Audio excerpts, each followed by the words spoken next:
আসসালামু আলাইকুম। এসএসসি 25 ব্যাচের স্বপ্নবাজ স্টুডেন্ট, তোমাদের স্বপ্ন যাদের প্রাচ্যের অক্সফোর্ড খ্যাত ঢাকা বিশ্ববিদ্যালয়ে পড়া, তাদের জন্য আজকের ভিডিওটি খুবই স্পেশাল। কারণ আজকের ভিডিওতে আমি আলোচনা করব ক ইউনিট অর্থাৎ বিজ্ঞান ইউনিটের ভর্তি পরীক্ষার মান বন্টন। সো বেশি কথা না বলে চলো আমরা আজকের কাঙ্ক্ষিত ভিডিওটি দেখে নেই। তোমরা সবাই জানো ঢাকা বিশ্ববিদ্যালয় ভর্তি পরীক্ষায় কিন্তু 100 নম্বর পরীক্ষা অনুষ্ঠিত হয়। এখানে এমসিকিউ এবং রিটেন দুই ধরনের পরীক্ষা অনুষ্ঠিত হবে। সো আমরা এমসিকিউতে মানবন্টন যদি খেয়াল করি, এমসিকিউতে 60 মার্ক থাকবে এবং রিটেনে 40 মার্ক থাকবে। সো এমসিকিউ এই 60 মার্কের জন্য তোমরা সময় কত মিনিট পাবা? 45 মিনিটস পাবা। রিটেনের এই 40 মার্কের জন্য তোমরা সময় কত মিনিট পাবা? 45 মিনিট পাবা। সো এখানে একটা খুবই গুরুত্বপূর্ণ বিষয়, তোমরা এইচএসসি লাইফে ক্যালকুলেটর ব্যবহার করতে পারলেও ভর্তি পরীক্ষায় অর্থাৎ ঢাকা ইউনিভার্সিটির ভর্তি পরীক্ষায় কিন্তু ক্যালকুলেটর ব্যবহার করতে পারতেছো না। সো এইটা অবশ্যই একটু খেয়াল রাখতে হবে। শুরু থেকেই তোমাকে হাতে ক্যালকুলেশনের উপর জোর দিয়ে প্রস্তুতি নিতে হবে। সো তারপরে যদি আমরা ইন্ডিভিজুয়াল সাবজেক্টের ক্ষেত্রে আসি যে ভাইয়া কোন সাবজেক্টে কত মার্ক এমসিকিউ প্রশ্ন থাকবে, কত মার্ক রিটেন থাকবে। সো আমরা সর্বপ্রথম যদি ফিজিক্স দেখি যে ভাইয়া ফিজিক্সে 15 মার্ক এমসিকিউ থাকবে, 10 মার্ক রিটেন থাকবে। কেমিস্ট্রিতে 15 মার্ক এমসিকিউ থাকবে, 10 মার্ক রিটেন থাকবে। ম্যাথে 15 এমসিকিউ, 10 রিটেন। বায়োলজিতে 15 MCQ, 10 written. এখন তোমাদের এখানে আরেকটা খুব গুরুত্বপূর্ণ কথা, সেটা একটু ভালো মতো মনোযোগ দাও। তোমরা চাইলে ফিজিক্স, কেমিস্ট্রি, ম্যাথ, বায়োলজি এই 4টা বিষয়ের উপরে পরীক্ষা সম্পন্ন করতে পারবা টোটাল 100 মার্কের।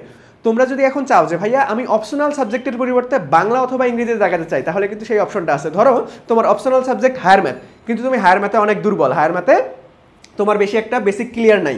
তুমি চাচ্ছ যে হায়ার ম্যাথের পরিবর্তে আমি যদি বাংলা অথবা ইংরেজি দেখাই তাহলে কি পারবো কিনা? হ্যাঁ, অবশ্যই পারবে।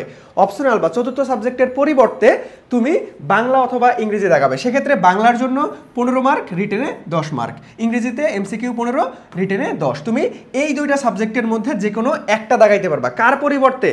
তোমার অপশনাল সাবজেক্ট এর পরিবর্তে। কারো অপশনাল ম্যাথ থাকতে পারে, কারো অপশনাল বায়োলজি থাকতে পারে। যার যেটা অপশনাল, বারবার করে বলতেছে, মেইন সাবজেক্টের পরিবর্তে কিন্তু দেখাইতে পারবে না। যার যেটা অপশনাল, অপশনালের পরিবর্তে তুমি বাংলা অথবা ইংরেজি দেখাইতে পারবা। এবং আরেকটা গুরুত্বপূর্ণ বিষয়, তোমাকে ফিজিক্স এবং কেমিস্ট্রি বাধ্যতামূলক, এইটা তোমাকে অ্যাটেন্ড করতেই হবে। ফিজিক্স কেমিস্ট্রি ফিক্সড রাখতে হবে, ফিজিক্স কেমিস্ট্রি ফিক্সড রাখতে হবে। এবং অপশনাল সাবজেক্টের পরিবর্তে তুমি বাংলা অথবা ইংরেজির যে কোনো একটা দেখাইতে পারবা। বাংলা ইংরেজি আবার দুইটাই না, কিন্তু বাংলা অথবা ইংরেজি। সো দেখো, আমরা কিন্তু ইন্ডিভিজুয়াল সাবজেক্টের কোনটাতে এমসিকিউতে কত মার্ক থাকবে, রিটেনে কত মার্ক থাকবে সেটা দেখে ফেললাম। সো এখন তোমাদের আরেকটা প্রশ্ন থাকতে পারে যে ভাইয়া এটা কি নেগেটিভ মার্ক আছে কিনা, তারপরে হচ্ছে রিটেনের মানবন্টনটা কিরকম থাকবে, এমসিকিউর জন্য মানবন্টনটা কিরকম থাকবে। সো চলো আমরা ইন ডিটেলসে একটু দেখি যে ভাইয়া প্রত্যেকটা এমসিকিউ মানের জন্য, প্রশ্নের জন্য আমরা 1 মার্ক করে বরাদ্দ পাবো। ঠিক আছে, প্রত্যেকটা এমসিকিউ দেখো, প্রত্যেকটা বিষয়ের 15টা করে এমসিকিউ থাকবে, 15টা এমসিকিউর জন্য 15 মার্ক করে থাকবে। তারপরে আসো রিটেন, প্রত্যেকটা রিটেনের জন্য 2 থেকে 5 নাম্বার বরাদ্দ থাকবে। সো এইখানে কিন্তু স্যারেরা একদম নির্দিষ্ট করে বলে দেয় নাই যে প্রত্যেকটা এমসিকিউর প্রশ্ন মান 2 হবে অথবা 3 হবে অথবা 4 হবে অথবা 5 হবে। এখানে বলে দিচ্ছে 2 থেকে 5 নাম্বারের মধ্যে সীমাবদ্ধ থাকবে। ঠিক আছে, বাট আমরা বিগত কয়েক বছরের প্রশ্ন যদি অ্যানালাইসিস করি বা বিগত প্রশ্নগুলো যদি একটু দেখি, তাহলে দেখবো যে ম্যাক্সিমাম আমাদের হচ্ছে প্রত্যেকটা বছরেই এরকম আসছে যে ভাইয়া 2.5 করে প্রত্যেকটা মার্ক ছিল, 4টা করে প্রশ্ন থাকতো, 4টা করে প্রশ্ন থাকতো ফিজিক্স, কেমিস্ট্রি, ম্যাথ, বায়োলজিতে। ওকে, সো এইখানে স্যারেরা ইচ্ছা করলে চেঞ্জ করে দিতে পারে, কিন্তু 2.5 বাদ দিয়ে তোমাকে 3 অথবা 4ও প্রশ্ন ঢুকাইতে পারে। সো আমাদের সার্কুলারে কি, এটা হচ্ছে এই রিসেন্ট সালের সার্কুলার যেটা পরীক্ষা হয়ে গিয়েছে, সেখানে আমাদের কি ছিল 2 থেকে 5 নাম্বার ছিল রিটেনের জন্য বরাদ্দ। নর্মালি এতদিন আমাদের হচ্ছে যে পরীক্ষাগুলো হয়েছে সেখানে 2.5 ছিল, বাট স্যারেরা ইচ্ছা করলে কিন্তু এখানে চেঞ্জ করে দিয়ে মার্ক কম বেশি করতে পারে। রেঞ্জটা দেখো 2 থেকে 5। এখন আসো যে ভাইয়া নেগেটিভ মার্ক কি আছে, এইটা খুবই গুরুত্বপূর্ণ। তোমাদের এইচএসসি লাইফে বা তারও জেএসসি এসএসসি লাইফে কিন্তু নেগেটিভ মার্ক ছিল না ভাইয়া, যে বোর্ড পরীক্ষাগুলো দিছো। এখন কিন্তু বিশ্ববিদ্যালয় ভর্তি পরীক্ষা নেগেটিভ মার্ক থাকবে। দেখো এমসিকিউতে প্রত্যেকটা ভুল নাম্বারের জন্য, অর্থাৎ একটা এমসিকিউ যখন তুমি ভুল করবা তোমার তো 1 মার্ক যাবেই, তার সাথে সাথে 0.25 নেগেটিভ মার্ক চলে যাবে কিন্তু। সো এখানে কিন্তু একটু সতর্কতার সহিত তোমাকে দাগাইতে হবে, বুঝতে পারছো? এবং তোমাদের আরেকটা প্রশ্ন থাকতে পারে, রিটেনের জন্য নেগেটিভ মার্ক আছে? রিটেনের জন্য কোনো নেগেটিভ মার্ক নাই, শুধু এমসিকিউ এর জন্য নেগেটিভ মার্ক, রিটেনের জন্য কোনো নেগেটিভ মার্ক নাই। ঠিক আছে, সো তোমরা যারা ঢাকা বিশ্ববিদ্যালয়ে ভর্তি প্রস্তুতি নিচ্ছ অথবা বাংলাদেশের পাবলিক ইউনিভার্সিটির ভর্তি প্রস্তুতি নিচ্ছ বিজ্ঞান বিভাগ থেকে, তোমাদের জন্য আমাদের আইএডুকেশন থেকে আমরা কিন্তু ভার্সিটি এ unit ICU batch already launch করে দিয়েছি।